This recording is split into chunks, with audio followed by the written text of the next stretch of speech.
Well, this latest incident is rather a continuation of a systematic Israeli policy of targeting journalists and media workers in general for the past year. Since the conflict in Gaza started and spilled over into Lebanon.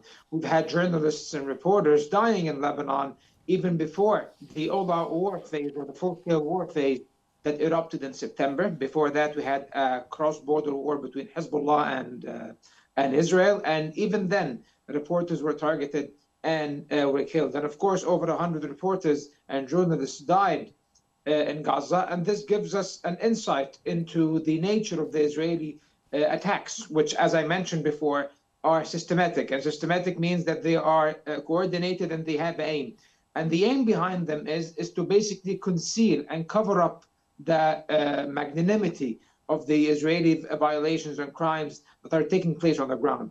As we speak, for over a month now, southern Lebanon has been subjected to, and the entirety of Lebanon and the capital Beirut, to vicious bombardment by the Israeli military, especially the Air Force and the artillery, and also many of the border areas are being invaded right now by the ground forces of the Israeli occupation army.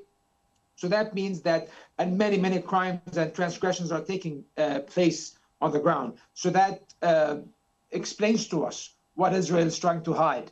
They're trying to hide targeting the UN. They're trying to hide targeting hospitals and basic infrastructure. They're trying to hide killing over 2,500 people, mostly civilians in Lebanon. So that's, in my very humble opinion, why the Israelis are carrying on their incessant targeting of journalists in Lebanon and Gaza alike. Indeed, what you're speaking about here, what we're speaking here is how is that, or how does that could influence Lebanon's response to the escalating violence? It will not, like if we mean by Lebanon, because Lebanon now is a very loose word, if you mean Hezbollah, it doesn't really change anything. Hezbollah is struggling to fend off Israeli attacks and is trying to do its best in order to contain the Israeli incursion into southern Lebanon, which is growing to become a full-scale invasion, this ground operation, basically. So they do not have much to do. They launch missiles and lob missiles into northern Israel and sometimes in Haifa and Tel Aviv. And the effectiveness of these rocket attacks is questionable, to be honest. They cannot do anything. The Lebanese government is basically powerless. All they can do is plead for international support. So unfortunately, there will be no appropriate response from Lebanon because Lebanon is being victimized right now by the Israeli war machine, unfortunately. So if we cannot assume that Lebanon can do anything to further protect the journalists and the reporters working on the ground, those heroes who are trying to shed light on the realities on the ground and what's going on, especially reporters and media workers in pan-Arab media outlets. And as we have seen, a multitude of networks, media networks, have had the reporters and the workers targeted in both Gaza and Lebanon. Lately, Al-Qahira Al-Ikhbariya, a sister organization of QNews, one of their photographers was injured as we were discussing this before we went on air, Mona. So unfortunately, it's a very bad situation, and I do not see how Lebanon can do anything to affect it to the better.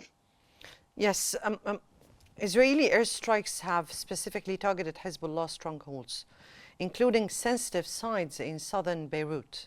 So can you elaborate on Israel's strategic aim with these operations and the responses from Hezbollah, and how are both sides positioning themselves in such intense phase of the conflict? What we can read from the Israeli strategies applied on the ground on Lebanon, we can see one scenario that is true and that is undisputable, that Israel is employing a scorched earth policy in southern Lebanon and in the Beqa Valley in eastern Lebanon and in the Dahya, or the southern suburb of the capital Beirut. As you said, are the strongholds of Hezbollah and a majority Shiite neighborhood and areas inside Lebanon. So they aim to destroy and utterly dismantle the